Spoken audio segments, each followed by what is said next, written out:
dun.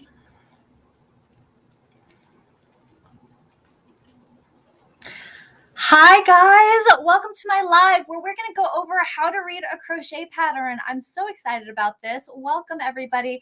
Thank you for taking time out of your busy day to join this all-inclusive tutorial where I'm going to be able to teach you, go over how to read a crochet pattern and have the opportunity for you to ask questions. And I mean, this is very exciting for me because I don't know all of the roadblocks or all of the reasons why some people struggle with crochet patterns. And now I'm going to be able to help some of you immediately through a roadblock that might be stopping you from reading your crochet patterns and having the best experience possible. I don't know about you, but what I've noticed is there's a lot of crochet patterns out there that don't have tutorials. They don't have video tutorials to go along with them. So we're stuck with just having to figure out the pattern itself. And it's not always easy. When I first started here on YouTube, one of the things that surprised me the most was how many people do not know how to read crochet patterns for whatever reason. And I always wondered if there's a way I could help. You know, it's just another teaching opportunity, way that I can like share what I know, how I break things down. And if you're one of those people that have just never learned how to read a crochet pattern, know that you're definitely not alone. You're absolutely 100% not alone. Actually, the majority of people do not know how to read crochet patterns, and it makes sense. I get it. The rules, regulations, how a crochet pattern is supposed to be written. There is actually some regulations that were created by the Craft Yarn Council, which we'll talk about them here in a second.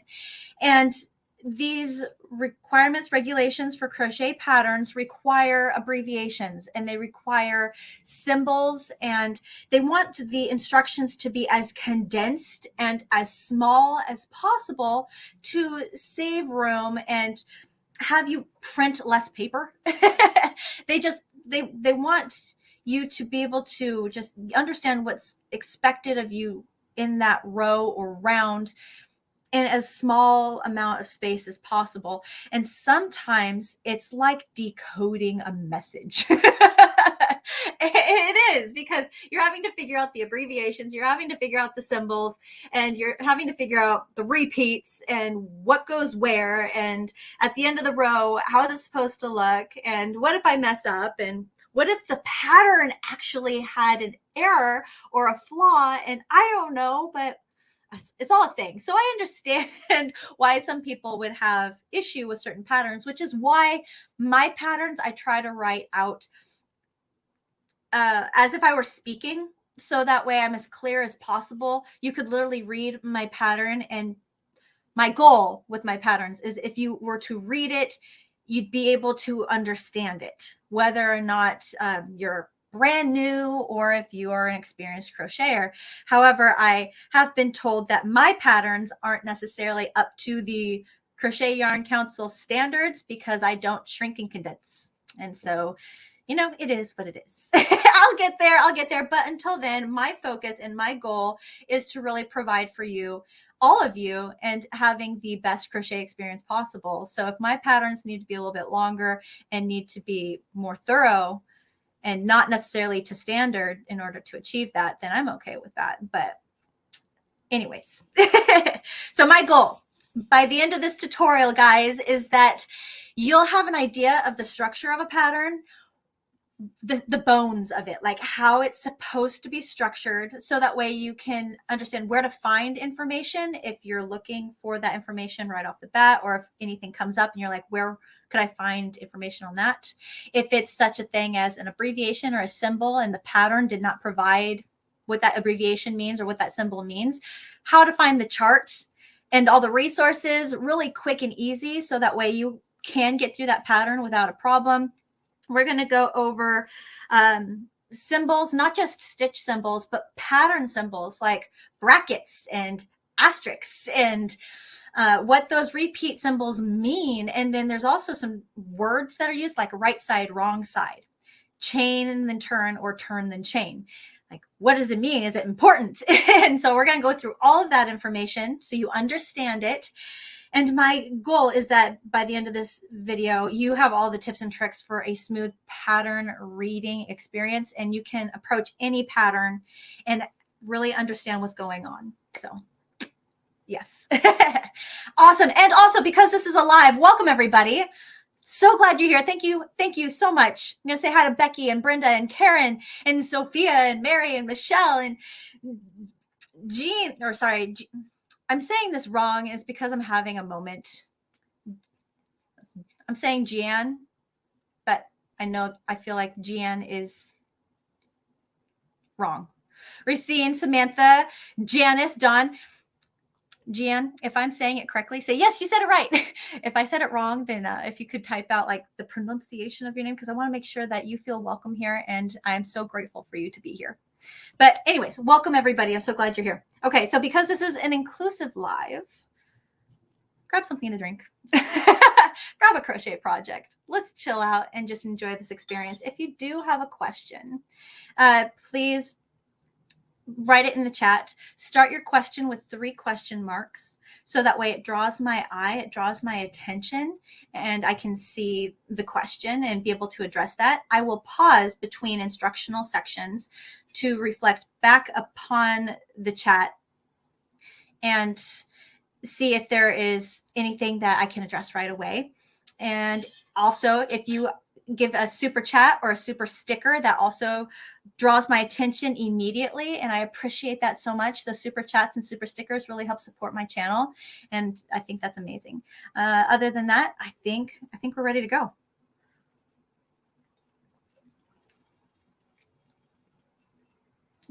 Oh, Jenny. Oh, Jean. Okay, well, thank you, Jean. I appreciate that. Lots of love. Lots of love. Hi, Rose. Welcome. Okay, so I am doing this whole live here on StreamYard. It's not sponsored. I wish. I don't have a sponsorship with them. But I was able to upload some documents to have like the best experience possible. And I don't want to show that just yet. Well, I guess that's fine. It's fine, whatever. I'm going to pull up. I guess, actually, I can hold off. I'll wait on those because I don't want them to present quite yet. All right. So to start off this entire reading a crochet pattern tutorial, I guess we got to start from the very beginning. What is the Craft Yarn Council and what does it have to do with crochet patterns? Actually, the Craft Yarn Council is in charge of all of the standards and guidelines for, like it says here in the slide, publishers, fibers. When it says fibers, it's like our yarn labels. So they determine the United States of America, the US regulations for yarn labels and crochet hooks and needles from manufacturers and all sorts of things. But they also are in charge of the guidelines on how things are written, like our books and our magazines and even our patterns. They have a strict guideline. And what this does is it hopefully keeps everybody on the same page, if that makes sense. They have their own abbreviations. All the abbreviations are supposed to be uniform. So if somebody was to just come out and throw out some random abbreviation for a symbol or a stitch, and people are like, what the heck is that? It confuses everything. So it's like, no, don't use your own made up abbreviation. There is an abbreviation already created by the Craft Yarn Council. Use that abbreviation so everybody knows what it means. That kind of thing. The Craft Yarn Council, it started 35 years ago. It's in charge of most of the fiber arts information and hobbies here in the United States. And it includes lots of things such as, oh, here, I'll just throw it out there.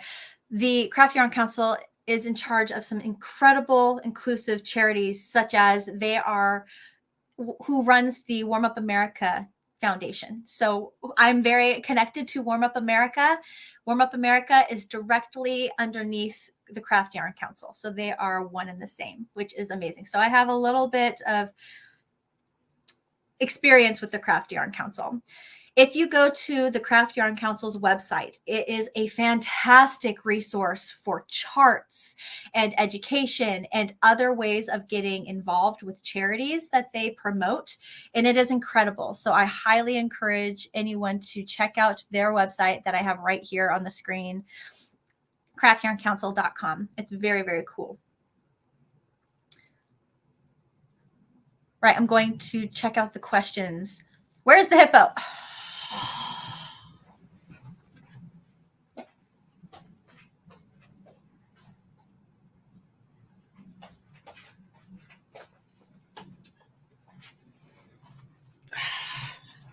There's the hippo, Mary. Put him right here for you. He's going to be like my inadvertent like thing that I'm going to have in the background of all my videos. There. Okay, I don't want him to be a distraction though, so he'll go right here. Dawn asked, yeah, show the question right here. What if you jump into a project like I did that has no pattern, or in my case, a graph? Okay. So I guess my question to you, Dawn, would be, you jumped into a pattern. So you basically kind of just sat down with your yarn and crochet hook and were like, I just feel like making something. Or was it from a stitch book where you were following a certain stitch and you were just kind of going? What's your story? Give me more, Dawn.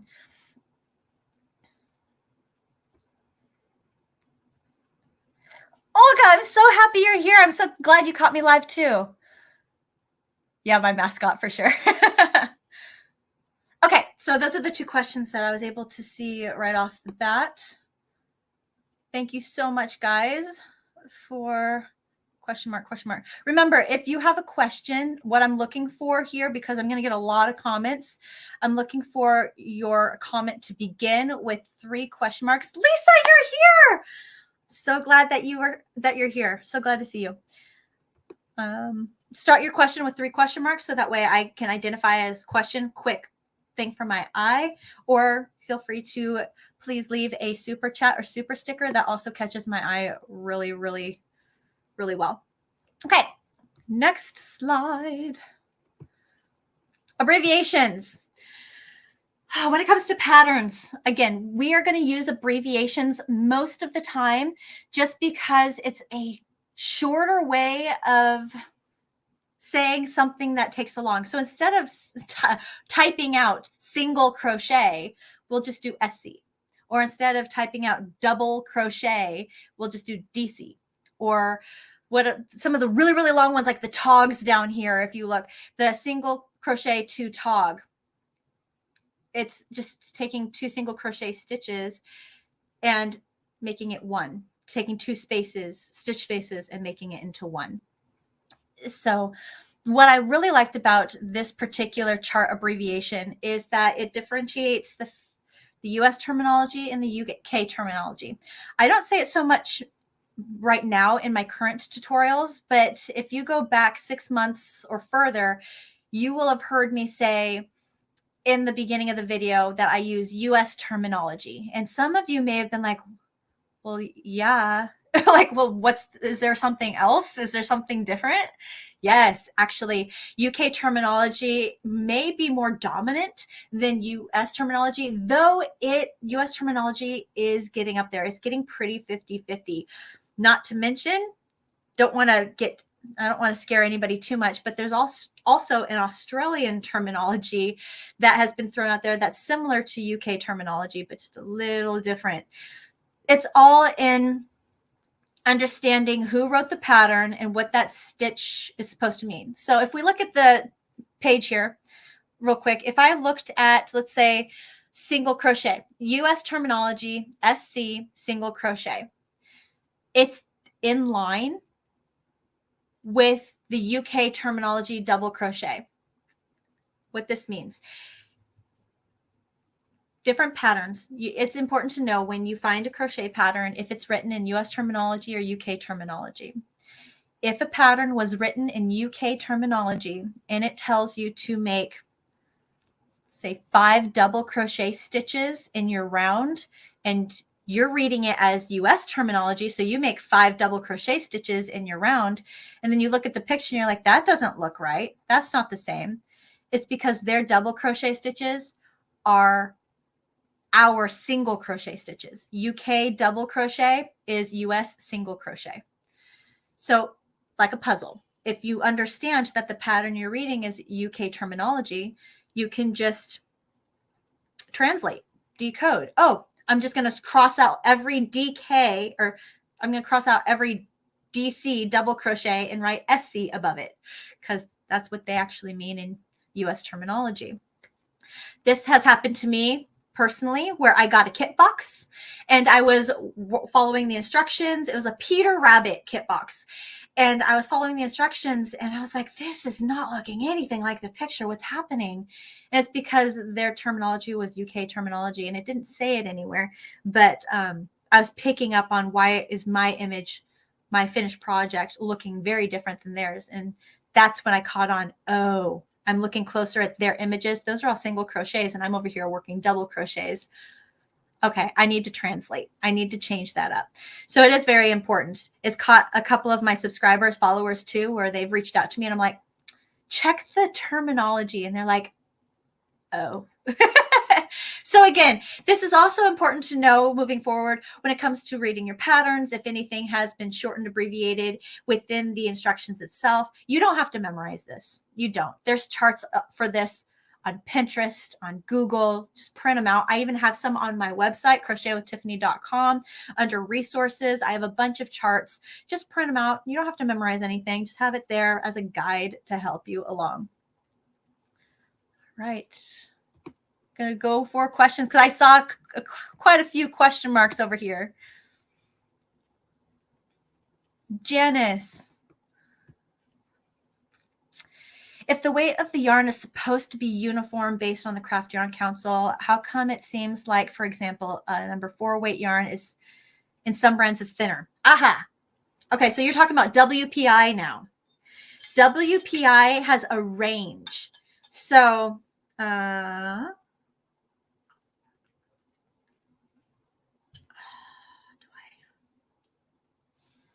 going to go get this chart.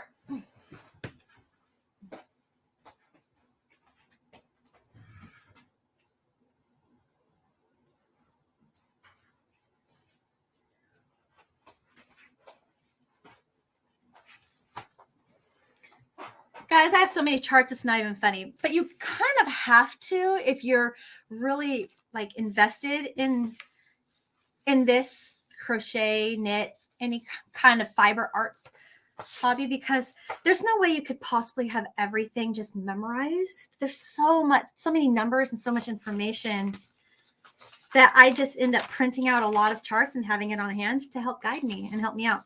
So the WPI chart is also on my website under the resources for you to print out.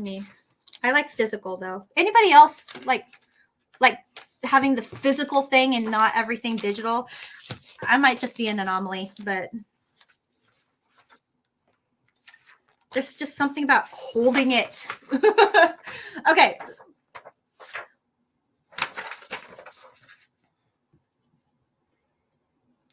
Back to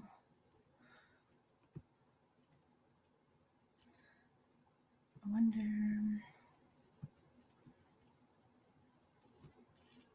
Okay. All right. So move your comment. This right here. Make sure I can see it all right. Where's WPI? WPI wraps per inch. So bright. Okay. So under 3 weight yarn, for example, 3 weight yarn wraps per inch. Look at that range. Anywhere from 11 to 15 wraps per inch fall in the, my hands are all over the place, size 3 weight. A size 4 weight is anything from 9 to 12 wraps per inch. So that yarn, that's why we call it like a thin or a fat 4 or thin or fat 3, because the thin would be more wraps per inch because you can get more in there, and the fatter size yarn would be smaller, the less wraps per that inch, because you're only able to fit so many wraps in that space. So it's not just like one set number fits all. It's like each size yarn has like some wiggle room in there. And that's why it's important to check the WPI of your yarn that you're using on one project, because it is possible that the yarn that you're using, especially even if it's the same brand, same label, same line, I've experienced this myself where the yarn is thinner for one label, a little bit thicker for another, and you work it up and it's uneven. You're like, what's going on? And it's just kind of a good prep before a project to check. Is it something that we all do? No. Most of us don't look at it or focus on it until we notice a problem, and then we go back and we're like, oh, that's not the same. But that is where the yarn comes from. And that's where the Craft Yarn Council, they made this regulation. The Craft Yarn Council made, okay, a size 3 weight yarn is this many wraps per inch. And that's them. So, I mean, I guess it is hard for every yarn manufacturer to be identical because they all want to be original and do their own thing. But that's where that comes from. Okay, next question. Bessie, hi Bessie, welcome. Do you know a way to create a graphghan? Yes, there's a couple different ways you can create a graphghan. Honestly, a little bit of a cheat is graph paper.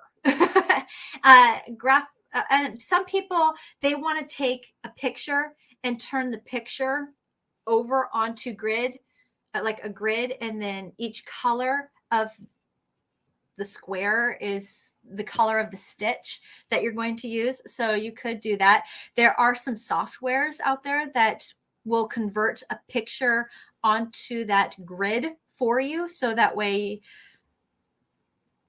you've now broken down the picture and the colors and have that information.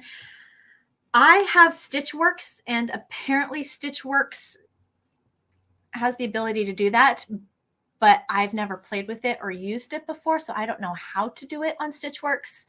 You could probably Google like a good graphghan software and get some results. But yeah, that's pretty much what I got for you right there. Or what you could do, because the whole point of a graphghan really is to take a picture and pixelate it. You want to take a picture and you want to make it a bunch of squares. So that way you know what color each square will be. So you know what color to use for that stitch. So that's what you're really trying to accomplish. If you are looking for a specific software to help you create a graphghan, I would Google it, because like I said, Stitchworks, what I use, does say it has the ability to do it, but I haven't played with it to be an expert and to tell you how to do it. All right. Welcome. Oh my gosh, you guys are amazing. Thank you so much for being here. Okay, Brenda, I saw your 3 question marks. And if I do miss your question, please just retype your question for me. I don't want to miss anybody's question. There's just a lot, and I want to make sure that I get to everyone. Are these charts going to be printable? Yes, they're all PDF. So you just free click, download, print. Most of the ones on Pinterest, if I go to Pinterest, honestly, Pinterest has a lot of options that it's my go-to. It really is. And what I'll do is I'll go and I will download the image. I'll download the picture of the chart and then print that out.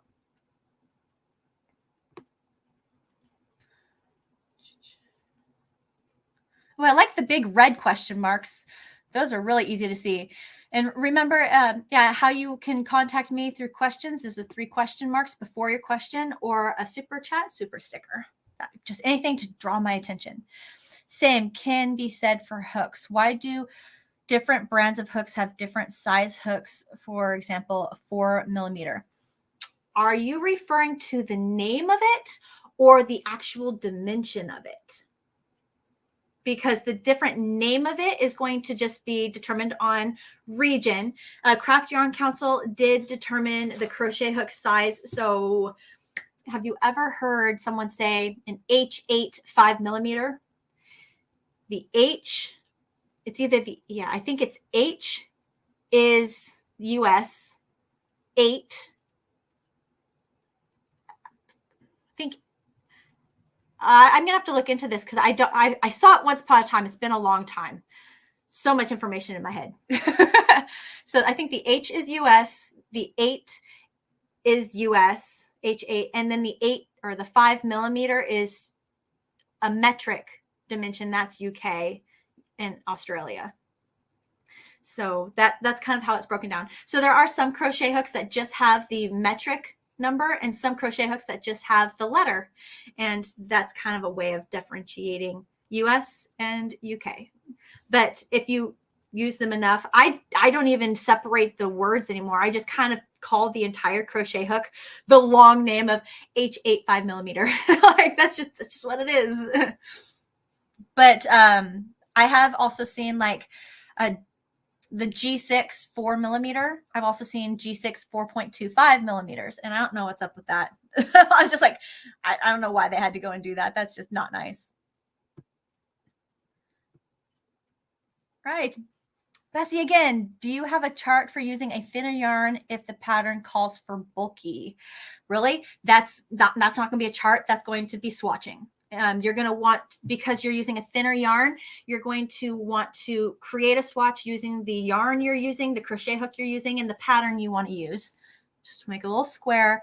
And then with the information you can achieve from that swatch, you'll be able to know how many chains you'll need to chain in the foundation row, how many stitches will need to be in each row to meet the width dimension, and you'll be able to find out how many rows you'll need to make to meet your length dimension of your blanket. And I hope I did a really good job, but I did a whole crochet swatch series on my YouTube channel here. It's a 4-part series where I break everything down for a swatch, including how I personally get all of the information from a swatch so I can figure out how many chains and stitches and rows you'll need to make for any size blanket whenever I do a blanket tutorial for those people that want to make a different size. And so if you're wanting to change the yarn, swatch. It's going to be my biggest recommendation.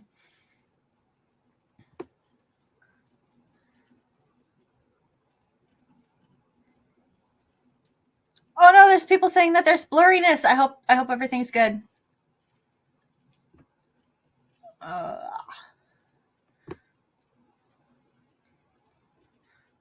there we go. Okay, got it. What inspires you, or what inspires your makes the most? All right, I want to be careful going off tangent here with this tutorial too much. So what I'm going to do is I'm going to mark this. I'm going to mark you with a star. Yarning for a smile. Marking you with the star here.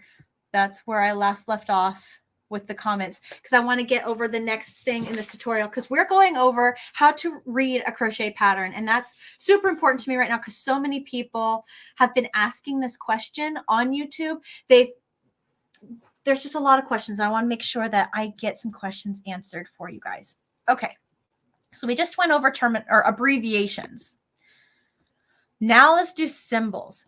This part can be something that a lot of people have questions on, or they just don't know what they mean. So parentheses, if you see parentheses here, work instructions within the parentheses. So this is usually when somebody will have a set of things they want you to do in one stitch.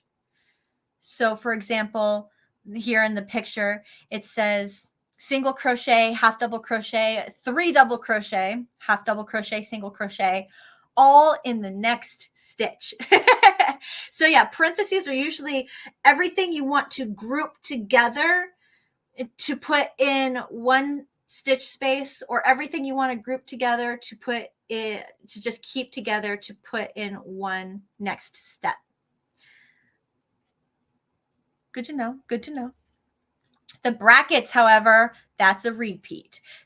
If you ever see the brackets, it'll look like this. I love these examples, how they show. Bracket, then double crochet, and the next double crochet.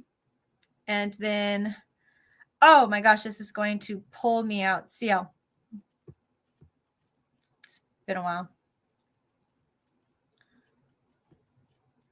Does that stand for chain link? No. CL. CL. CL.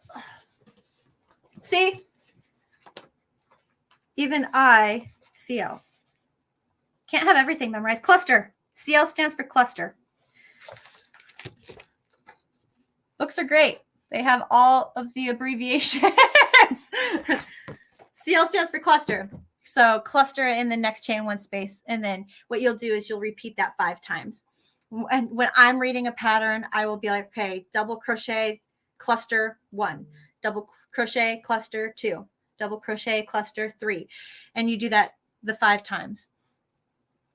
And then same thing here with the shell, double crochet in the next stitch or the next 3 double crochets, then shell in the next shell.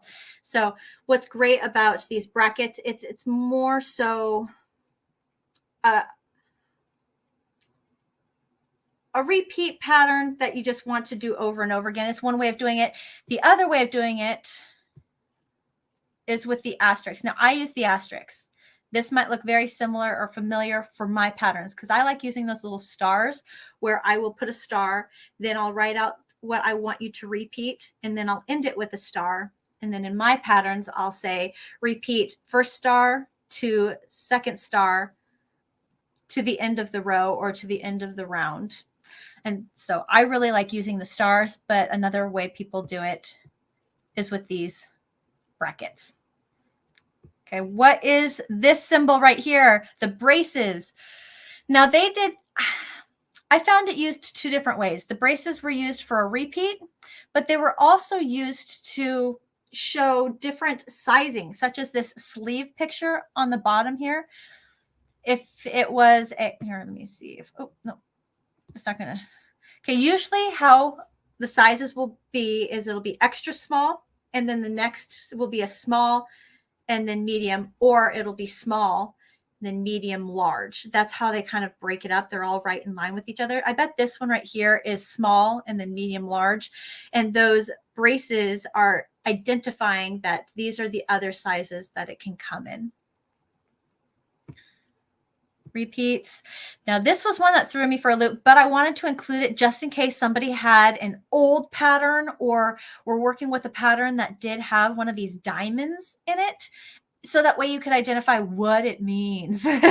And the diamonds are just another form of a repeat. So you'll find the 2 diamonds and just repeat everything that's in between those 2 diamond shapes. So pretty old school, but if it's out there and exists, I want to at least help you guys know what that means. Okay. Next, I wanted to talk about other things you might see in the pattern. Right side and wrong side. If you've never heard this before, it's used mostly with clothing or when there's a pattern that is dominantly on one side and it's not like the patterns on both sides. It's all mainly on one side. The right side of the work will be the side of the work that's showing out towards people. It's going to be the front. Right side is the front. So if it's any clothing, it's going to be the side of the work that would be showing on the outside of the work. If it's a blanket, the right side would probably be the side with all of the texture and the pretty side, and the back side would be the side with all the color changes and the yarn overs and everything going on the other side. The other side of the work would be considered the wrong side. Front, right, back of the work is called the wrong. So that is what that indicates, that means. If you're working a pattern, why would they indicate it working a pattern?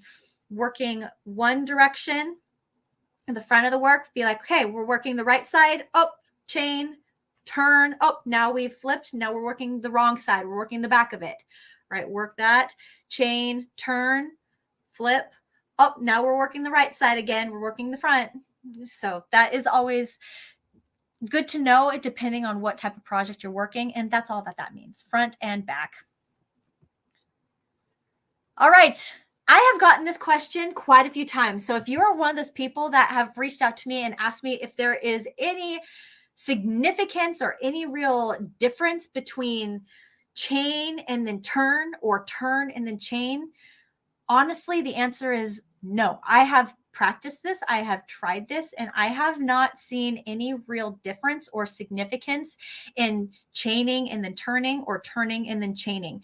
Some people are very old school and they were taught and they learned a certain way, like that is the end all be all, and that is the only way that it should be done.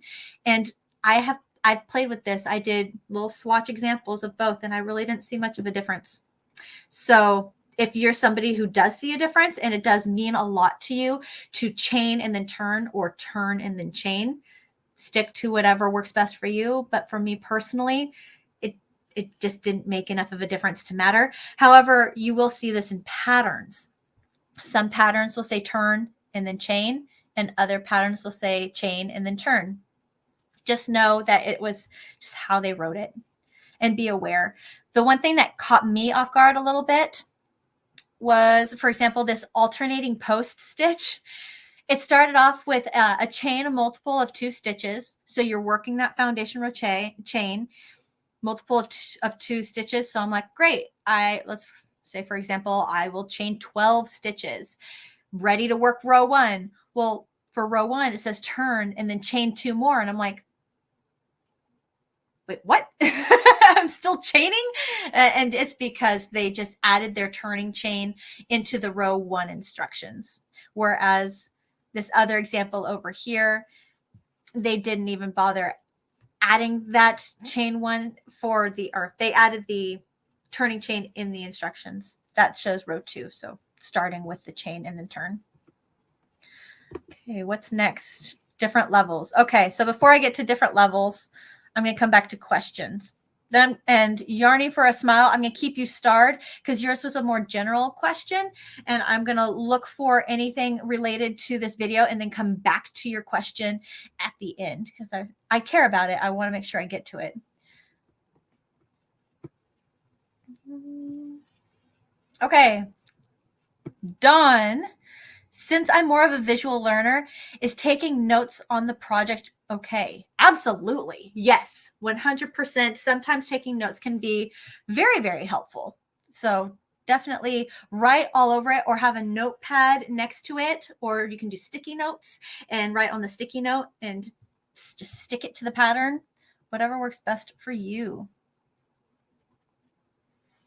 All right, Janice, I had no idea there was even a WPI. Where do you find that on the skein? It's not always written on the skein. Some do, some don't. So honestly, you would just go off of the size of the yarn, knowing it's a 3-weight, 4-weight, DK, Aran, Afghan, whatever they want to label the yarn. If you're looking at what are the plies? If you're looking at the plies, you can check that out as well. WPI is also something that you just do on your own, and you can do that. I have a video on how to find your WPI of your yarn. Super fast, super easy. Literally just take your crochet hook, wrap your yarn around your crochet hook, take a ruler, line them up for a 1-inch increment, count how many times you're able to wrap your yarn around your crochet hook in a 1-inch section, count that number, take it to the chart. What's it say? And if it's wrapped around there 12 times and you have 2 colors, grab color number 2, color B, and do the same thing and see, does that also have 12 wraps per inch, or is this more of a 9 wraps per inch? And how is that going to work up together? So yeah, the little hidden tricks behind the scenes. Olga, what is the best yarn to use to start to learn to crochet. Oh, I have a great video for that too, for beginners. Honestly, you're going to want to start with a medium weight. I'd say a size 3, size 4, DK Aran size yarn, because those are right in the middle there. It's not too thin, not too bulky. And I would try to use something that was non-textured. So very straight, so that way you can really see every stitch and see everything that you're doing. And try to stick with a color that's on the lighter side, because the darker you go, the more difficult it is to see your stitches. All right. Done. Why are Susan bait hooks shorter than boy hooks? I have no idea. That'd just be manufacturer. Everyone trying to be a little bit different. That's where name brands come into play. That's why everyone's like, I am in love with Boy or Suzanne Bates or Furls or there's too many. there's so many now. But it's just the brand's choice, how they made it. How do you know how to make a garment big enough? Sizing charts. And you can find sizing charts. Again, the charts are huge, very, very helpful. They have some sizing charts on the Crochet or the Craft Yarn Council website, craftyarncouncil.com. I go to Pinterest sometimes. And another thing that I try to do, which is new, and I'm like, ooh, this is kind of sneaky, is go to any fabric store where they have pattern templates for making clothing, like fabric clothing, and they have all the sizing charts and dimensions for the sizes that they need you to cut the fabric for, or to make for the certain size individual. Just use their sizing charts, but crochet. I'm like, sneaky. Just get in the ballpark, right? As long as it's a little big, that's okay. We don't want to go too small. Samantha, I see your question. How to know what the chain and what the stitch in a crochet project? So generally, if we're talking the foundation row, they will start by, generally, the foundation row will be a certain multiple, and then the plus will typically be the turning chain. Not always, but typically. I have had patterns where it was like chain a multiple of 8 plus 3, and then row 1 is a single crochet row. So you single crochet in the second chain from your crochet hook. And I'm like, okay. Honestly, if you're somebody that likes to do a foundationless chain, or a foundationless double crochet, single crochet start to your project, you may want to refer to the diagrams most specifically, because that'll be a lot easier for you to know how many stitches need to be in row 1. Other than that, really try to figure out, okay, foundation row is going to be this. What is my row 1 expecting me to do? How many stitches do I need in row 1 to make this pattern happen? And then you can go off of that. Other than that, when it comes to chains and stitches, the abbreviations and the symbols will really help you out.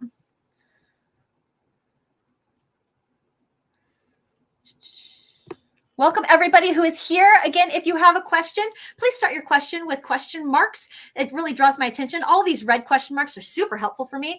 And if you do any super chat, super stickers, those draw my attention really well as well. I want to make sure I get all questions that I can. In your opinion, which is the best way to turn your work to the right? Mary! To the right where the work yarn is in the back of the work, or to the left where it is in the front?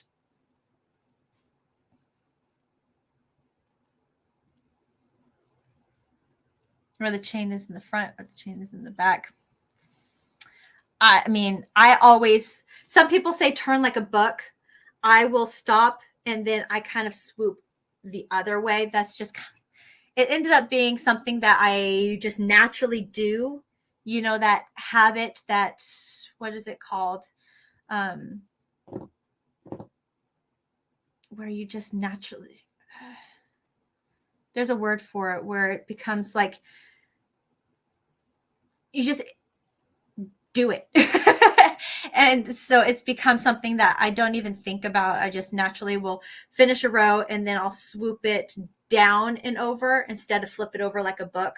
I'll swoop mine down and over. That's just what I do. I don't know if it's better. It just is what it is.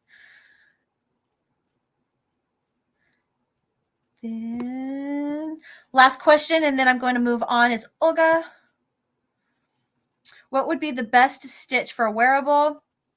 Oh goodness, it's hard to even answer because it really depends on if you're wanting something thicker or thinner, if you're wanting something more breathable, air flowy, or if you want something more condensed, if you're wanting something with a lot of texture or no texture.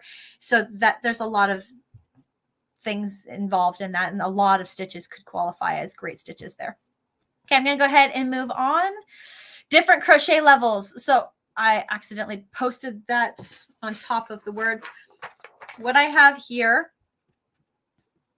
is a chart that I created off of 4 different resources, different crochet levels, starting at absolute beginner, advanced beginner, easy, intermediate, and advanced level crocheters. This is free on my website, crochetwithtiffany.com, under resources. Print it out if you'd like. It's great to know what is expected of an absolute beginner, what is expected of an advanced beginner, easy, intermediate, and advanced levels. I do feel like depending on how something is shown and explained, that something that is classified as an intermediate level crocheter can be achieved by an advanced beginner. But it is good to know what kind of things that they assume you know at that level. So when a crochet pattern identifies, okay, this crochet pattern is meant for this level crocheter, to know, oh, am I capable of doing all of these things? I might need to do something a little easier and not pay for that pattern or not go after that pattern. Know what I am going, what's my comfort zone, and maybe how to push myself a little bit. So knowing your level is going to be helpful to ease frustration with a pattern. Because if you enter in a pattern and you don't check the level and then all of a sudden it's too hard, it's asking you to do things that you've never done before or you're not comfortable with. It's just sometimes indicating, it's telling you, hey, you might not be ready for it. And that's okay. You can get there. All right, Ribbler. So we're going to go over different patterns now. Before I hit Ribbler and show you guys something brand new that I'm very excited about, I'm going to show you just a general pattern. This is just a template that I go off of whenever I'm writing my patterns, and it might look very familiar to you. How something is usually structured starts with a title. Then right underneath, usually on the front page or the second page, it should tell you the level of the crochet pattern, the terminology that it uses, and also the dimensions and gauge of it. So the dimensions, for example, a blanket, how wide, how long is this blanket? If it's a stuffed animal, how wide, how tall the stuffed animal should be, a finished project should be. A garment, any wearable, will not only have dimensions, but it should have gauge. So it'll tell you, okay, a small, medium, large will be this wide, this tall, but my gauge, my swatch, 4 by 4, 4 inches by 4 inches, has this many stitches and this many rows. So that way you can create your swatch before you even get started. Make sure that your gauge matches their gauge. So when you go into this pattern wanting to make a size large top, you end up with a size large top. If you skip this section, skip this step, it's very possible that your gauge is smaller, thinner, tighter, or fatter, thicker, wider than the pattern writer's gauge. And then going in thinking you're making a large, you end up making a medium, or you end up making an extra large, something too small or too big. And you're like, what the heck? I followed all their instructions. I followed everything they asked me to do. Why is my sweater too small or too big? It's because you didn't check the gauge to make sure that your stitches match their stitches. And that's why everything's off. So just being aware of that is super important. Below that, you usually will find materials, everything that was involved in making the project. Preferably, they will also include exact amounts of yarn if they can. Sometimes that's not possible, but they can get you in the ballpark of how much yarn they used. Hopefully, they can provide you with the size of the yarn that they used, ounces, yards, of the size of it, the crochet hook, and anything else involved. The abbreviations of the stitches used within the pattern. So if you're reading it and you come upon an abbreviation you don't know, this is where you would go to look for that information. And below that would be any special instructions. The special instructions would usually be how something was joined together, or how they finished it off, or how they joined anything together, or if they used a specific stitch. Like, for example, if they decided to use some fancy shell stitch or fan stitch, instead of telling you how to do the stitch, like how to work out the stitch in the pattern, they may just write fan stitch in the pattern, and then they'll tell you how to do the fan stitch here in the special instructions section. So that way they're saving as much room as possible in the pattern, not having to explain to you exactly everything you have to do in the process of making a shell or fan stitch. There, they did it just the one time for you to reference. And then a gallery is helpful, so you can see what you're making, close-up pictures, far away pictures, staged pictures. The pattern itself would be next, how it's broken down, followed by a diagram. Great. And sometimes charts. Helpful things to get you through the pattern. What I wanted to show you guys was, see if I can share my screen. Share screen. Yes, please.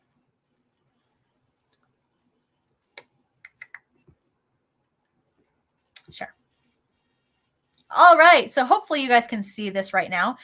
I am now on Ribbler. I just started, so I only have one pattern on here.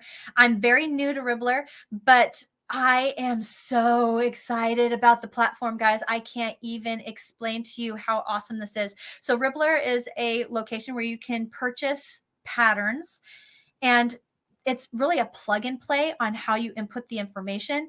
They'll have the pictures, the name, the level, the gauge, the color of the yarn here, a little paragraph introduction, next page, the measurements, the abbreviations, some more pictures over there. Next page would be all of the information you need to know about the materials. Awesome, awesome. And then the pattern itself. What I love and absolutely am obsessed with about Ribbler is as you're going around along, this is interactive. So if you see anything with any blue dots underneath and you're like, I don't know what that is or how to do that, if you click on it, it has a little video example on how to do it. Super awesome. You finish row 1, you click on it, and it crosses it out for you. So it can tell you, hey, you've already done it. Great job. And if you'd like to, there's even a journal that you can write in. Take a picture of where you're at in the process. So that way, if you have a question, maybe you're pattern testing for somebody, you can show them where you're at and how it's looking, your mood for the project. Awesomeness. And then a little something, something, especially if you're like, okay, want a note to self or note to the pattern creator. If I'm pattern testing, blah, blah, blah, save. And then you can review the pattern down here, which is super great. Then something that's also extra awesome. Next page. At the very end here, you can unmark all your lines if you want to go back to a fresh, clean pattern. There's options here where you can see pictures, little videos, anything you want to actually check out. So interactive, so awesome in that regard. And then was there something else? There's so much you could do with this, guys. It's so fun and so interactive. Oh, up here, you can change the language. So right now I have it in US terminology. If you'd like to switch everything to UK terminology, you can. Inches to centimeters. You just click a button. Super awesome. And I'm trying to think if there was something else that I was just super excited about here. There's so much to be excited about. I thought it was awesome. Super interactive. Awesome way to go about doing or following a pattern, reading a pattern. This is available on your phone, on your tablet. And super neat.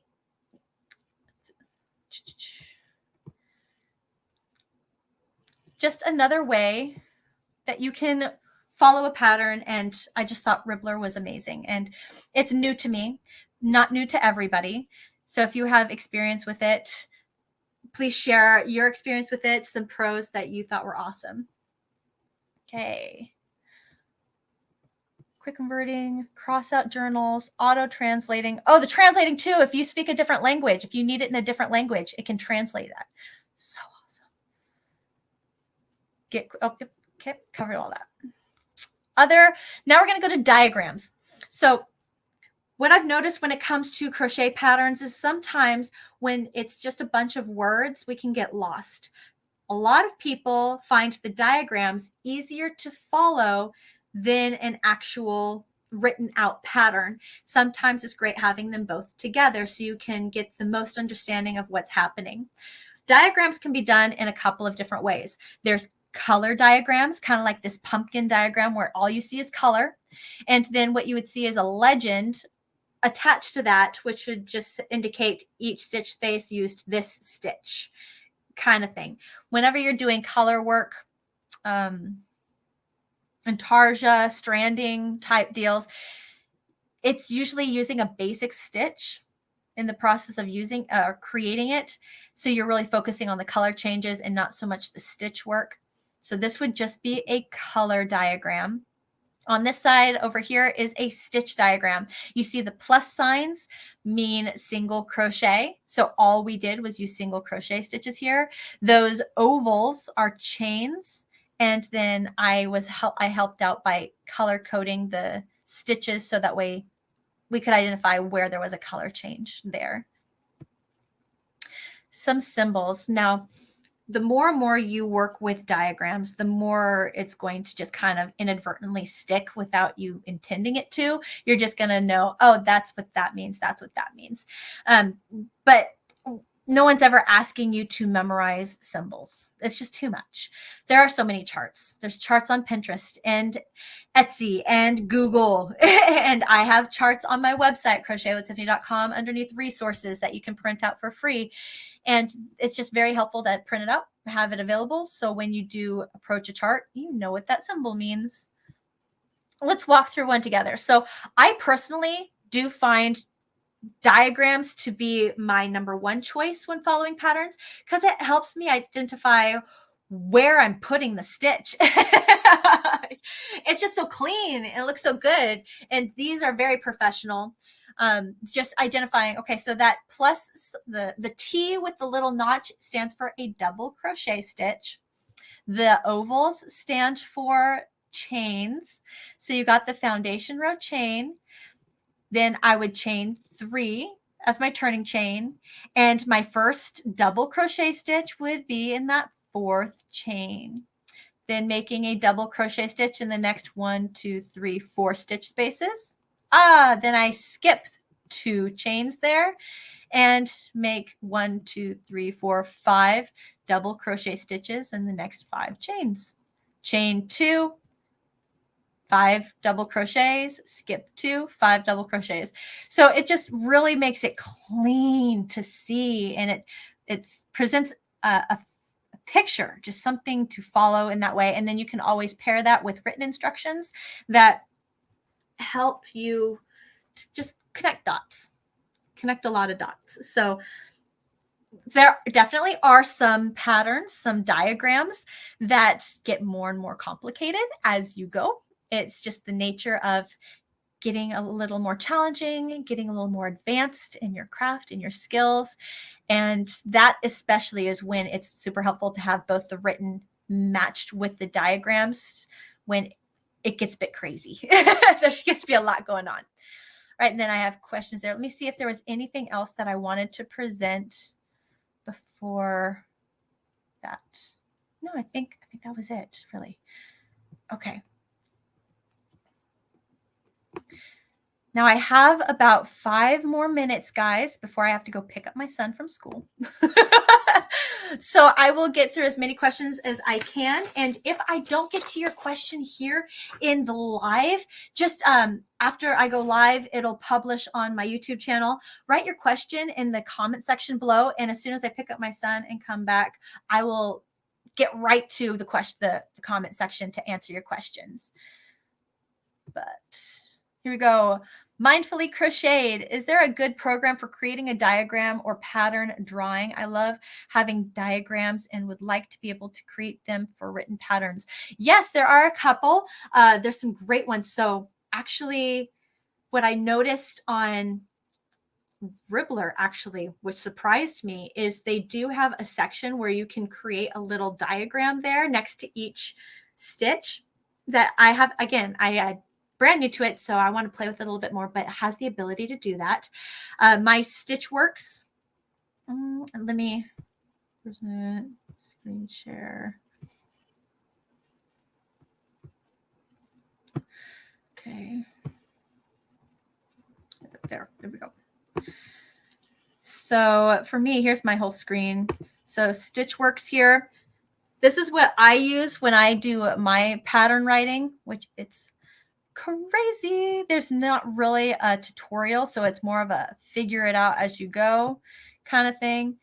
And there's ways for you to start with squares, and then you can just add stitches. So single crochet. You have to know the abbreviations though. They don't show you full stitches, and then it'll just snap to the spot. Even if I went in the middle, snaps to a spot. Take that away, and then I can put literally like stitches wherever I wanted to. And then there's triangles and circles and different stitches over here that you can play with and have fun with. Nope. Disregard. Stop sharing. So there's that. There's a great one on the iPad. I'll do a post in the community section, and I'll put down the few different programs that I have interacted with and liked where it came to writing patterns, if you'd like to just play and sample. I know there are other ones, but these are just the ones that I have experience with and would recommend you playing with and having fun with and getting started. Brenda, the diagram you showed of a pattern, can you say what it was showing? I thought I knew, but as you were saying it, I was wrong. That was just a chevron. So it was just like a blanket. So that was just a chevron pattern. But I love. See, that would be fun. That would be a lot of fun. And I know my Crochet Club members have talked to me about this before too, where they're like, just give us a diagram or a pattern and don't tell us what it will make and make us have to figure it out. That would be like a fun game for sure. Samantha, you asked if I could make more tote bags. I would love to make more tote bags. Thank you so much for asking. Let me quickly get through here. Let me see if I got anything else real quick. Want to make sure. Okay, got my star. This one I starred here. I told you I'd come back. What inspires makes the most colors? Another object, nature. I love nature. Nature is my big connection. I will be out and about in public, and I'll find things that are not crochet related at all, and I'll see patterns and I'll see colors, and that really inspires me. I think that's awesome. And then there's other things that I'll just see out and about, whether I'm in a store or I'm flipping through a magazine or I see a design like wallpaper, a rug, some pattern that was allocated into a different thing altogether. And I'm like, ooh, I wonder if I could crochet that. And so that's inspiration. And then when it comes to colors, I love nature.